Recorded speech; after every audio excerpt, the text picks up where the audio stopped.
Welcome to my mini vlog. At ito ang aking haircut days ng aking mga boys. At ito na nga, inuna ko na ang aking asawa. So, yung asawa ko na yan, hindi talaga yan paalkansi guys. May pinapanood din yan na sa phone niya. Kaya hindi siya mapuboard daw.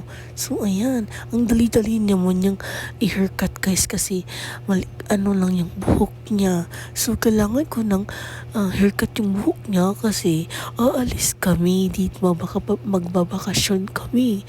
At siya lang yung matitira dito sa bahay. So pagbalik namin, sure ako na mahaba na yung buhok niya. At di ko naman siya pa pupuntahin doon sa parlor kasi ang mahal doon. Kaya ako na lang talaga ang mag-haircut sa kanya. Ayan, tapos na. Okay naman sa kanya. Aprobado naman. So, eto na. Ang struggle is real. Ang pangalawa kong anak. Ay, anak ko. Ang pangalawa kong lalaki.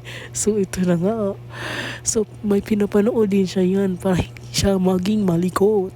So pero struggle is real mamaya yan guys kasi ayaw na niya. Tapos hindi pa mapantay yung buhok kasi nung unang haircut niya okay lang yun kasi behave na behave siya. Pero ayan, hindi na yan mag-behave guys kasi parang inaantok na yan. So ito si daddy, siya na yung nag-ano sa buhok ng kanyang anak kasi hindi nakapantay yung gilid-gilid niya. Hindi na yan mapantay guys. Ayan, so tumatawa na kami niyan kasi hindi ko alam kung anong ginawa ng ama niya. Hindi na pantay yung gilid-gilid. So ayan, nagtantrums na ang aking baby. Hindi na yan pa haircut, so hindi talaga mapantay. Yung final niya is hindi talaga siya pantay.